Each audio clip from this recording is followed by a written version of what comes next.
Welcome to the Central Illinois Business Leaders Podcast, where business owners, thought leaders, and community champions from across Central Illinois come to share their story. The Central Illinois Business Leaders Podcast. Anything less would be uncivilized. What's up, Central Illinois? I'm Derek Hayden. I'm here with Garrett Ulmer. We are your hosts for the Central Illinois Business Leaders Podcast, powered by Zambu. Zambu is a delicious grapefruit or wildberry vodka-based spirit infused with a Brazilian buzz button. It's smooth, tasty, and leaves you with a signature tingle. Learn more at ZambuLiquors.com. Zambu, taste the tingle. All right, Central Illinois, we're excited about today's guest. He is a native of Hardin, Illinois. He is one of the top rushers in Missouri State football history. He is also the star of Billy Bob's Gags to Riches on the Discovery Channel. He has gifted a potbelly pig to Miley Cyrus. He's the author of the Billy Bob Secret to Life, and he is the founder and owner of Billy Bob Products.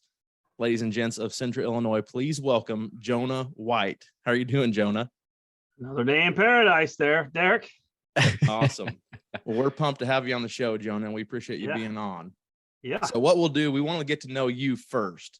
So I'm going to kick it to Garrett, and we're going to ask you some of our speed round questions to get to know you a little better.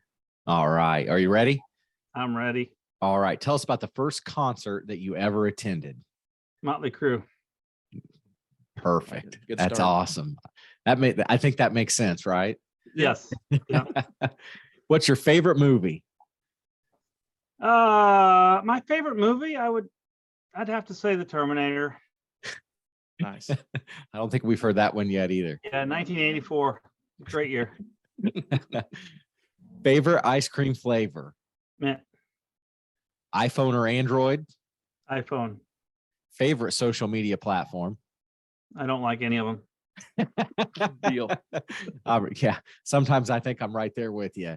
And here's where we typically ask, why Central Illinois? So tell us a little bit about where you reside and why you reside there.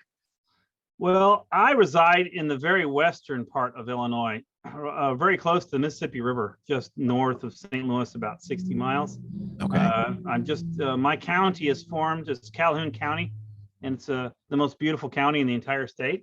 And it's formed right between the confluence of the Mississippi and the Illinois River. So we have the pleasure here of getting our butts flooded really good about every 5 years, it seems. So where this chair is sitting right now that I'm sitting in had a foot of water around it in 2019. Wow. Yeah. Wow. Well, there's goods and bads, I guess. Calhoun County, is that there's a bunch of deer hunters down there, aren't there? Yeah, there's a couple of us. Yeah, we make up.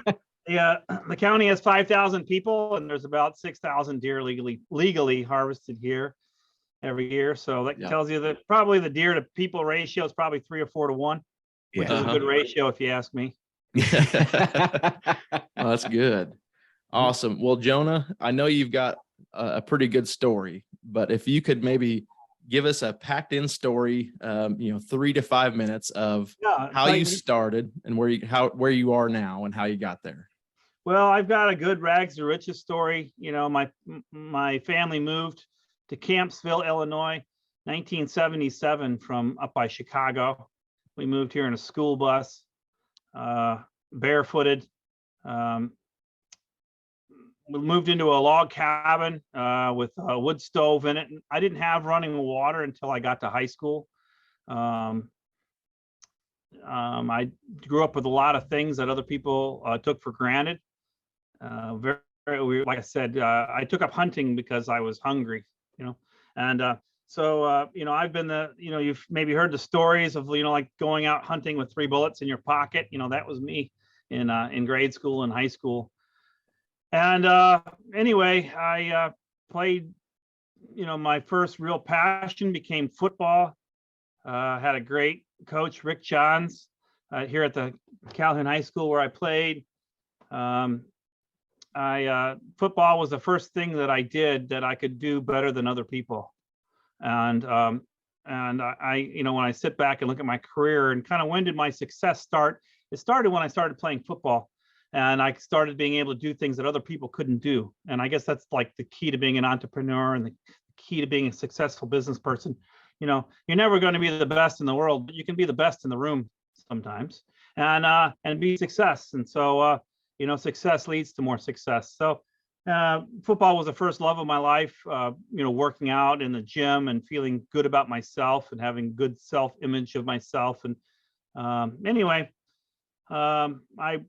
was a good football player. I led the nation in rushing in 1987, 2,100 yards rushing here at the high school. I walked on at Missouri State University. Believe it or not, I got no scholarship offers. Walked on there 34 years ago. Wound up becoming player of the year and one of the top rushers in the school history. I took what I knew about after I graduated college. I graduated with a biology degree, and there wasn't much to do with the biology degree but go work for the government, which really wasn't an option for me. So I was really kind of this is kind of the funny part of my story. People research me, and I kind of gave up on going and getting a job and doing the right responsible thing after school. And we didn't have the luxury then of having our student loans paid for by the taxpayer, so I had to pay them myself.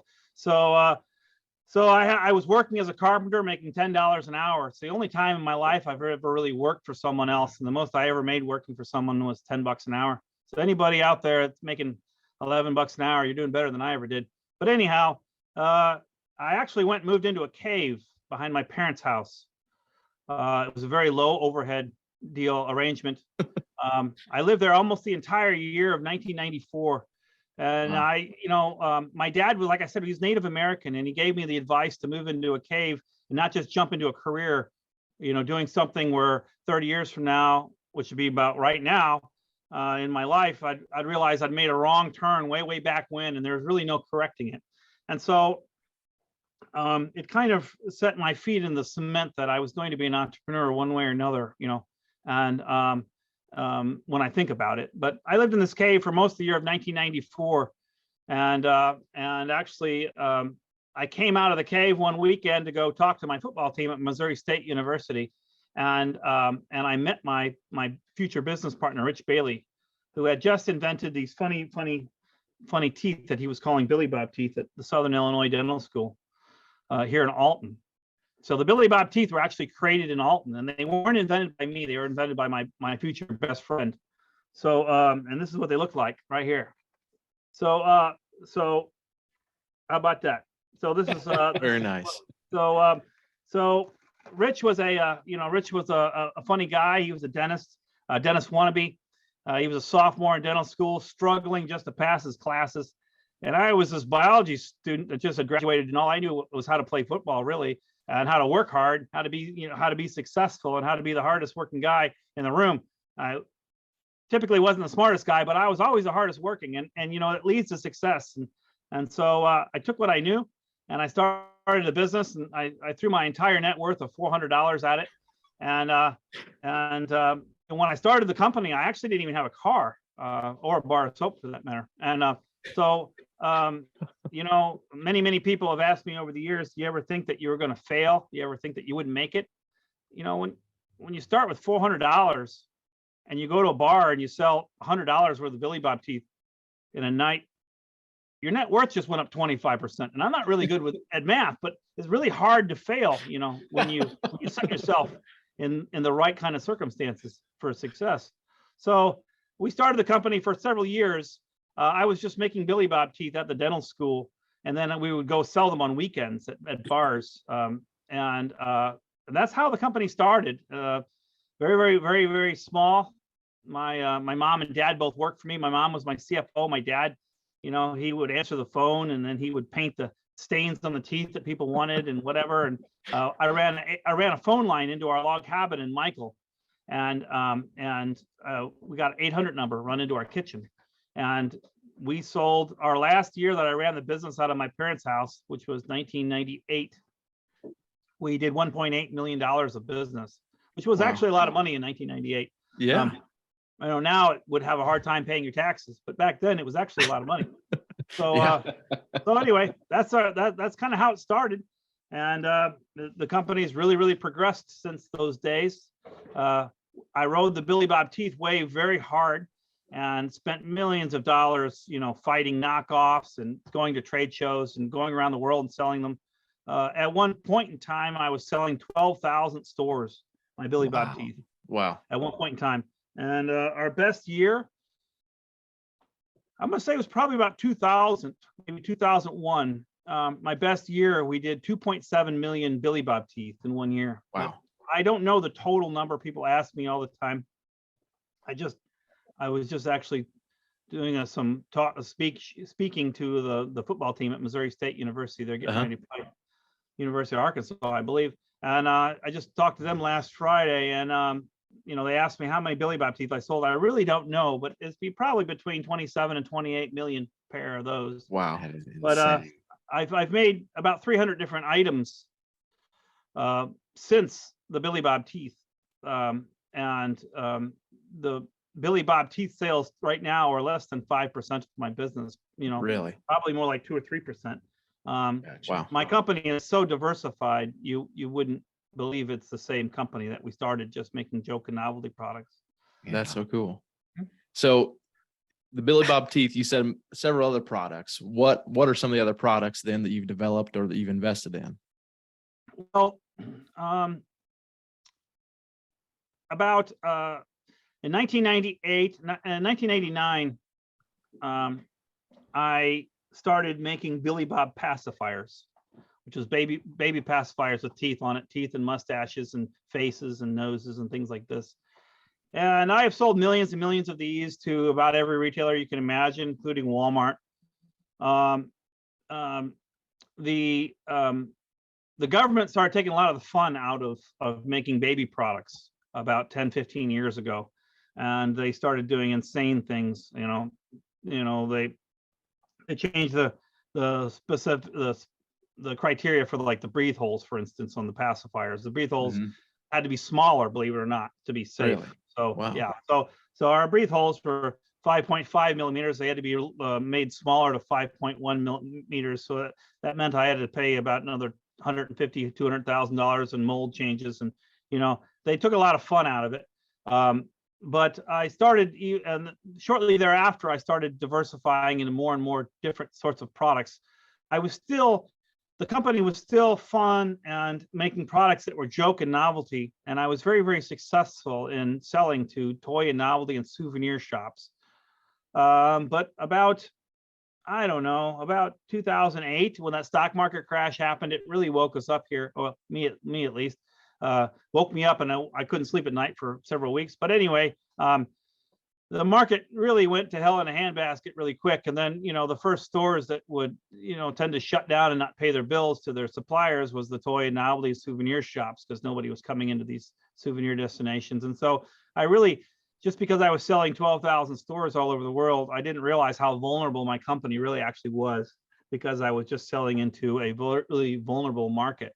So I did some more soul searching and cave time, I call it. And I actually, I decided that I needed to sell products that people needed to buy, not really they bought because they had extra money in their wallet, which was going to get less and less as time went on. But for a joke at a souvenir shop when they're on a family vacation, they're probably not going to be affording to take anymore.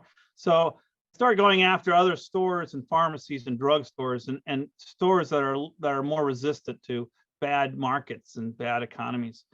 So the first product that I came up with was about 2008, 2009, and it was actually, believe it or not, perfect teeth.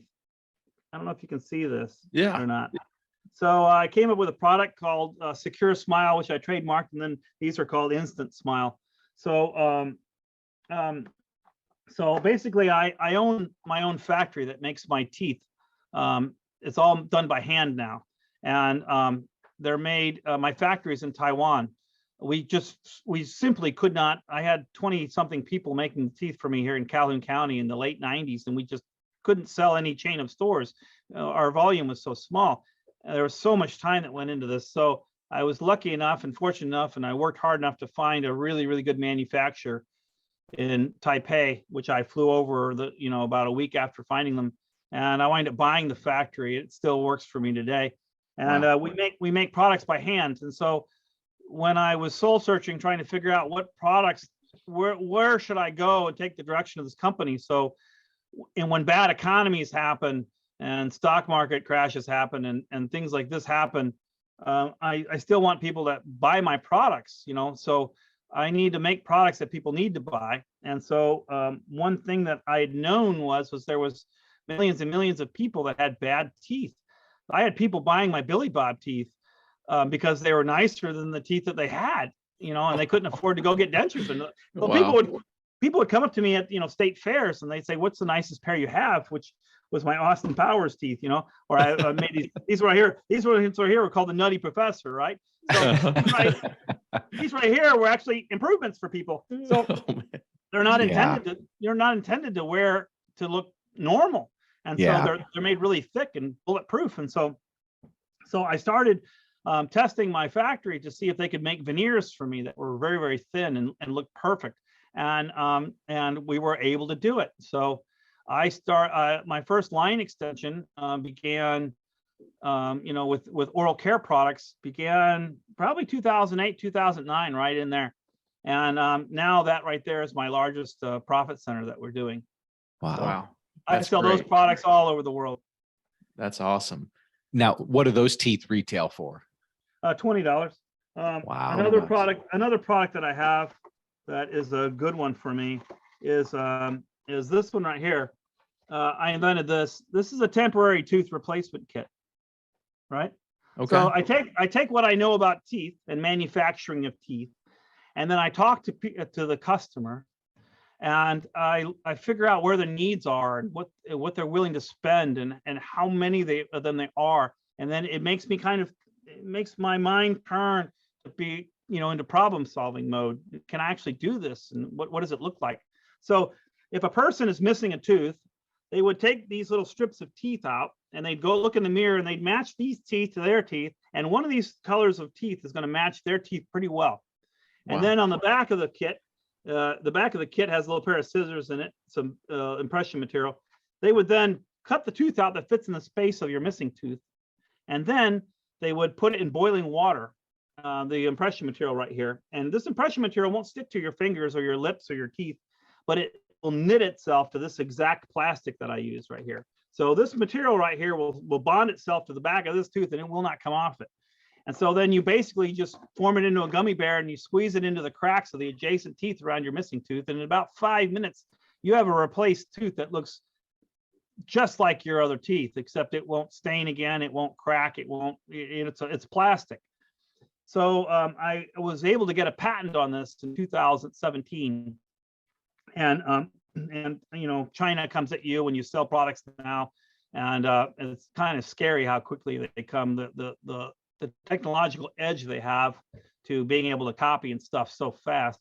But anyway, we've been successful at kicking off all the knockoffs off of most of the platforms and getting them kicked out of stores and things like this. But anyhow, it was quite interesting. Another product that I manufacture is a denture repair kit, and the denture repair kit that I make will fix anything that's wrong with a denture temporarily. So if your denture breaks, you have to take it back to a lab, and then they fix it or they send it off somewhere else, and then, you know, you're without a denture for some period of time, and it costs you a lot of money.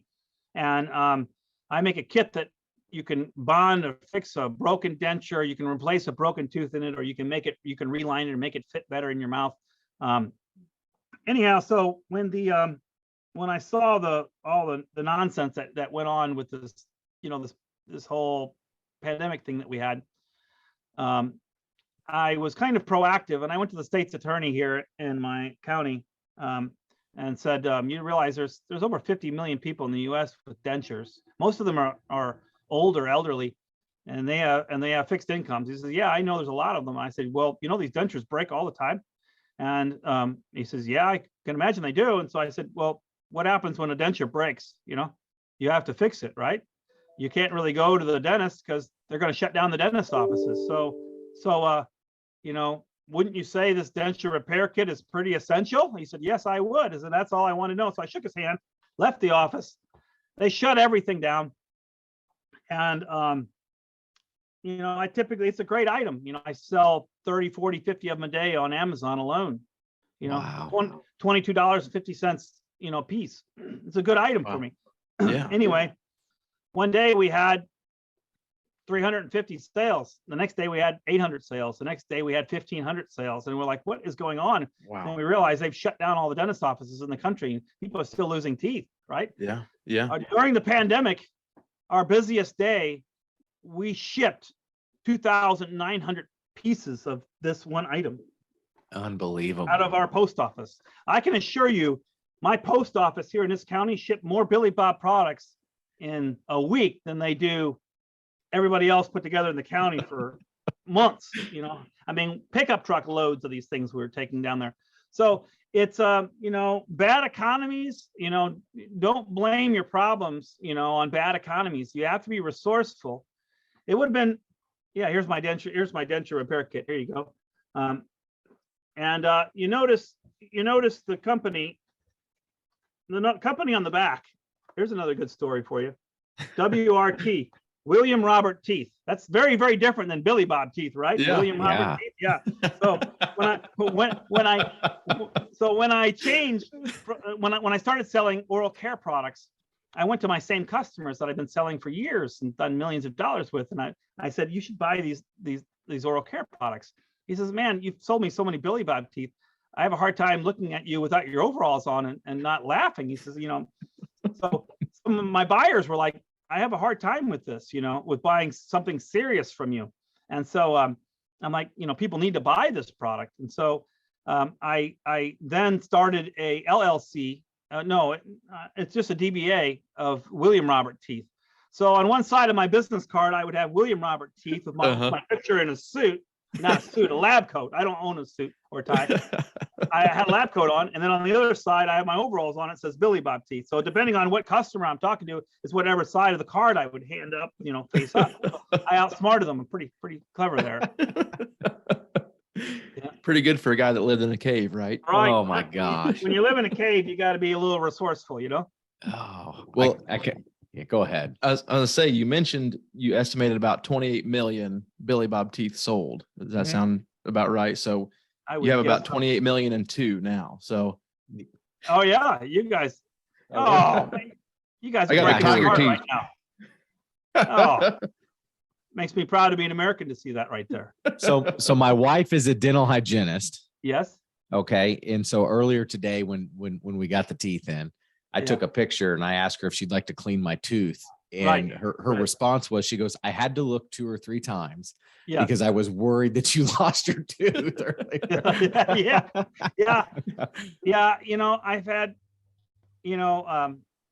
I've had such incredible, I just had so many incredible experiences with the Billy Bob Teeth. I wore them all the time. And I had a little fanny pack, and I always had like a dozen pair with me. So I was literally in sales mode every time I went anywhere. Yeah. And just getting pulled over by police officers, and just everything I did with those teeth in, getting government IDs. I did so much stuff. I never did wear them in court. I almost did, but my attorney threatened to fire me if I did. It's just I don't know. It's just I got my first pair at the Missouri, like I told you, in Springfield, Missouri, at the Missouri State at the football game. It was 1994, so it would have been a year, 2 seasons after my last one, and I put the teeth in, and I wore them into the locker room, and I was player of the year 2 years before this. And my teammates didn't recognize me. And I'm like, from 1 ounce of acrylic, it would make this much of a difference. And the way my head, crushes ideas and comes up with things, I'm like, I would pay $100 for this 1 ounce of acrylic if I had to. And I had to figure out how to get them made and how to get them shipped. I knew I could sell them. And it's been a long people get the idea that it's easy, and it's not easy. The first thing I tell entrepreneurs or people that I mentor or whatever, don't do this because you think it's going to be easy, because you're setting yourself up for failure. And, being successful is not easy 95% of the time. It's just not. And if you want the same thing everybody else gets, then you do the same thing everybody else does. If you want more, the way I know it, you do more. And doing more isn't a physical term. It doesn't mean you work 12 hours a day. It means you're thinking constantly. It means you're working constantly. It means you're fixing problems before they happen. It means you're calling your employees and making sure everything went okay when they took their kid to the doctor the day before. All these things add together to what could be 100%. And people that say, well, I gave 110%, man, I can't even stomach hearing someone say that, because it doesn't exist. And even if it did, this person is not even capable of doing that, and people think that you work 40 hours, you leave work at 5 o'clock and you gave 100%. They don't understand. You have to be creative. You have to be resourceful. You have to be hardworking. You have to be likable. You have to have people skills. All these things go together. And if you're good at all of this, but maybe it reaches, 100%, probably not, but maybe it does. And here's one of my items that I'm getting ready to make. This is a mouse trap. All right. This mouse trap right here. This is a made in USA product. The bottom unscrews, and you fill this up with food and water out of your kitchen. So you go raid your refrigerator with all the old food that your kids haven't eaten over the last 2 weeks. Old sandwiches and corn on the cob and macaroni and cheese, whatever. And make sure you put water inside of this thing. You set out where you want to catch your mice. And the only way the mice can get to the food is to drop down the hole in the top. And then once the mice start dropping in there and start eating the food, all their buddies that are sitting there looking at that food from inches away jump in there with them. So this product here, there's so much thought goes into something like this. People think this is easy. This is not easy. I'm making this product. I'm molding it in St. Louis. We're going to assemble it here.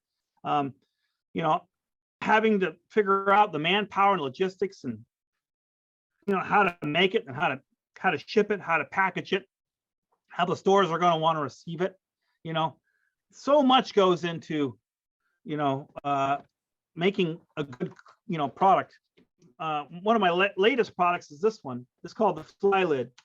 This is made. Oh, okay, you guys got one there. Yeah, we got one in our box. Yeah, okay. with the teeth. So the Fly Lid here, it fits on any disposable cup. I invented this during the pandemic when I was driving a load of closeout goods to a customer in Ohio.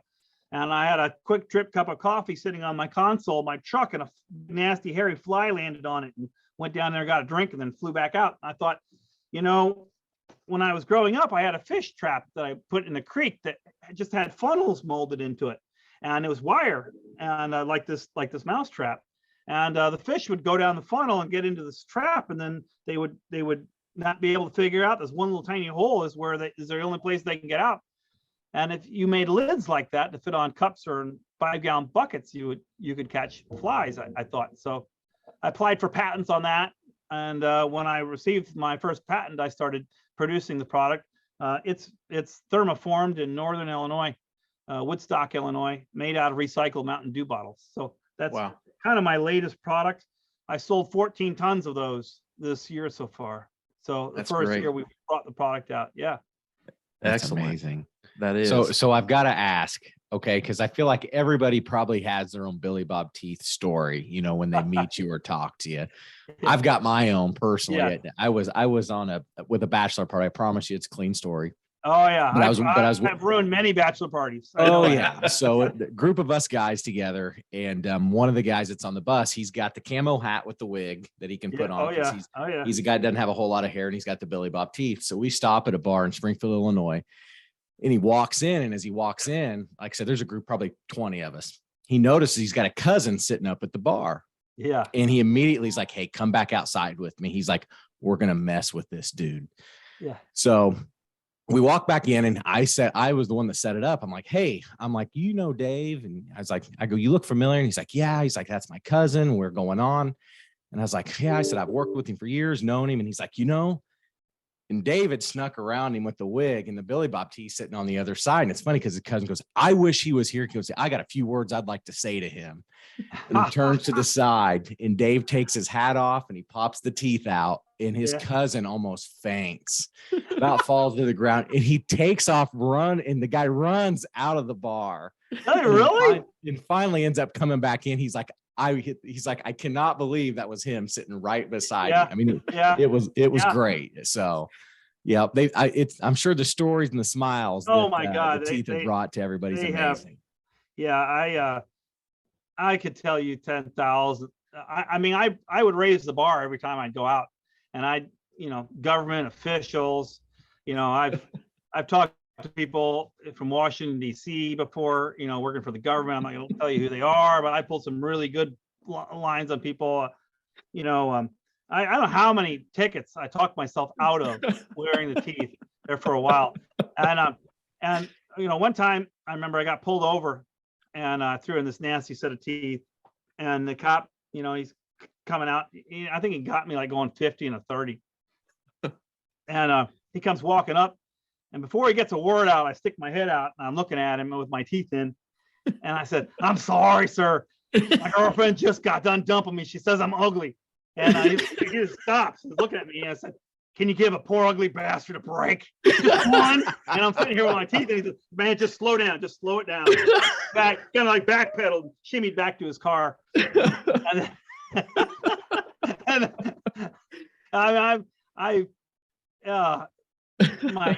the best one was, you can't do it anymore, but when I made my first pair, I was making them myself, and so my first pair that I made for myself was just terrible. Just the teeth were sticking out in every direction. I had this big old pus pocket on the top of it, and I got my firearms ID card and my driver's license taken with those things in. I'm making it do it like this, back in those days they never seen Billy Bob. You couldn't pull that stuff now, but my driver's license for so long had those teeth in, and I would get pulled over, and then I would hand the officer my driver's license, and I'd forget about that picture, and then he'd look at me, and he'd look at it, and look back at me, and then after a minute I'd realize that picture. And then I said, I'm sorry. And I put my teeth in and say, there, is that better? And then, oh man, that's the best one I've seen ever, and then, I don't think I ever got a ticket ever in all those years wearing the Billy Bob teeth. Oh, that is great. That's good. Perfect. Yep. Well, one last thing I'd like to hear about before, I know there's like 5 other things that I have questions about, but the one I'd like to hear about before we jump off here is the Miley Cyrus pig story. Yeah. So the Miley Cyrus pig story. So she loves Billy Bob teeth, right? And so her agent, producer, show director ordered a whole case of teeth from us for Miley Cyrus when she was on her tour. And so, anyhow, I sent this guy off a box of teeth. Of course, sold them to him, right? So he then I talked to him a little bit. He was kind of a cool guy, but he's a California guy. They're all whatever, an attorney from over there. They're the same breed. So anyhow, one of my sales assistants a couple weeks later, she says, oh my gosh, I just saw, I follow Miley Cyrus, or she saw it on Facebook or something, that Miley Cyrus's dog had been eaten by coyotes. She had this little miniature dog. So we had this potbelly pig. This is some years ago, and potbelly pigs, no one had them. And these were the small ones that we had. And so our potbelly pig, her name was Rosie, and she had babies. And so I then took a picture of this baby potbelly pig, or a couple of them, and I sent it to the same guy that I had just sold a box of teeth to for Miley's concert. And I said, hey, I hear the bad news that Miley's dog just got, chomped by a coyote. And he says, yeah. And so then I sent him, I was dealing by text, and then I sent him a picture of these pigs. So I said, hey, I've gotten Miley's next pet for her, a potbelly pig. And he says, well, she would never have a potbelly pig. So, I don't need to send this. This is like, attorneys, they always know better than you. And so I said, well, maybe she never will, but I can assure you, if you show her this picture, she 100% will. And I sent her a picture from, one of my daughters holding these baby potbelly pigs. And so he hummed and hawed. And I said, hey, listen, you have a duty. You work for her. You have a duty to show her this picture, and if she says no, I can take it. I'm a big guy, right? I sell Billy Bob teeth for a living, but I'm telling you, she's not going to say no. And so it was quiet. There was no transmissions for about a week or two, and then he made the mistake of showing her the picture. I know he didn't want to, but he did. He showed it to her. I think he thought maybe it would get back to her that he wouldn't show her this picture. But anyway, so he did. So she, no one had potbelly pigs back. This is, I don't know, this is 8-9 years ago. No one had potbelly pigs back then. And so lo and behold, Miley Cyrus wants one of these potbelly pigs. So she was actually, like, in a month, she was at a concert in St. Louis. And so I took my whole company down there, and she was good enough to give us all, like, front row tickets or whatever. I've never really been to like I said, Molly Crew is probably the last concert I went to. So anyhow, so we went, and so she got this potbelly pig for me, and I hung out with her and her mom. It was pretty cool. She's a really, really cool girl. There's a professional side to her that people don't understand it exists. You don't get as successful as she is by just behaving badly like people think, Sure. So there's a lot more to it. So, I admire people that are successful. Granted, she's had a lot of help to get where she is. And, but yeah, it was fun. So she had this baby pig, and when the forest fires took over, like, Northern California and Central California, like, she had to evacuate the pig, and it was anyway, the pig lived a long life. But Miley, I wouldn't say I was friends with her, but I spoke to her, several times, usually about the pig. She would call me, or I'd call her to see how her pig was doing. Pig is what she called it. Anyway, she overfed it. So she was always giving it. So I'm like, Miley, you're not a good parent. You're not being responsible, and she's probably 18 years old at the time. But anyway, I'm like, you need to ration its food. Don't, whatever. So I think she overfed this pig. But anyway, it wound up having its last day. I think 2 years ago it passed on. So I haven't been up to see its gravestone, but she tells me it's a really nice one. I'd be proud of it. Yeah. Well, that's a great story. Wow. Well, Before we jump off, Jonah, any last piece of advice to Central Illinois entrepreneurs you'd like to share? Well, I wrote a book. Here. So if anybody wants a book, they could buy one. I'll sell it to them for wholesale, which is like $10. So call our office. There's a lot about how I do things that's written down in that book that I think someone trying to make it, you have to be creative and you have to do things differently. It sounds bad, but it's the truth. If you get in the same line everybody else is in, your reward is not what it can be if you make choices differently. Like I said, when I do motivational speaking and talk to groups of people, I tell them, the advice is always very simple. There's never any secret sauce that no one ever thought of that I can here it is. Make decisions that make you proud of yourself. Do things that make you proud of yourself. Don't waste your time doing things that you don't want to do, or that you aren't going to be proud that you did in your personal life or your social life or in your business life. They compromise where you really see yourself wanting to be down the road. And people don't understand that you make a wrong turn in your business career, and whatever, you get a DUI going to a trade show, something stupid like this. The effects of this 5 years down the road could be millions and millions of dollars, just for being a knucklehead, and we know what the right things are to do. Strive to be different. It's business is so easy now. it's easier now than it's ever been. It took me 3 years to get a credit card terminal when I started this business in a log cabin 5 miles from where we're doing this podcast right now. It took me 3 years to get a credit card terminal, and then they rate me for like $5,000 for a credit card terminal that now they give away with, on your cell phone. I mean, it's insane. Yeah. Like, when you call to get a pair of Billy Bob teeth, my dad would answer the phone 10 o'clock at night. Granted, I gave him 25% of the order if he took the call.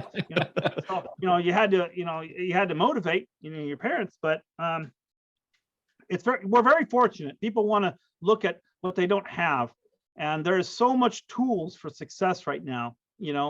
I mean, I'll be honest, Illinois is not the easiest state in the country to run a successful business in right now. I mean, yes, that's the truth. And we are compromised with a lot of things.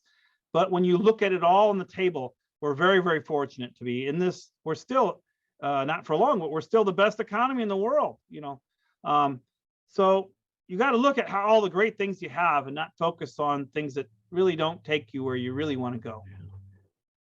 That's very awesome. nice. You're a glass half full, not half empty kind of guy. Yeah. Something like that. Yeah. Okay. So if any of the listeners want to find your products or contact you, what's the best place to find Billy Bob products or to learn more about Jonah White? Well, our website is billybobproducts.com. Our phone, you can just call us. We're in that huge 618 area code right there, right? So 618-576-8061. That's our phone number here. There's so much, you look around, there's so much opportunity anywhere. I help entrepreneurs. I help people that are starting up. I don't charge them anything. I can't save the world. A lot of times people don't want to hear my advice, right? And I'm sorry for that. I'm very honest. I want to see people succeed. My goal in life is to leave this world a better place than when I got here. And that's kind of the way I see it every day. I try to live that way, and I really have no regrets. And yeah, I could make more money, be more ruthless and doing other things and whatever, but it's not where you want to be in life. It's not about how much money you make. It's not even about how much money you keep. It's about how happy you are. Yeah. The most important thing is how healthy we are and how good we take care of ourselves and our bodies. And, making money and generating income is something we have to do that, and to pay people well, and the people that help you get paid more, and so on and so forth. And it keeps going to a better place. And so, focus on that, and focus on being different and unique, and understanding what success really is. It's all really what you want out of it yourself. That's great. Sure. Yep. Thank you, Jonah. And for all you listeners out there, make sure you're subscribing to the CIBL podcast on your favorite podcast platform. While you're listening, give us a quick review. You can also find us on social media, mainly LinkedIn and Facebook, and you can connect with Garrett and I personally there as well. Until next time, Jonah, you've officially been civilized. Thanks for coming on the show. It looks like another day in paradise over there. Take Thanks, care, Jonah. Thank you. Have a great day. Yeah, you guys take care.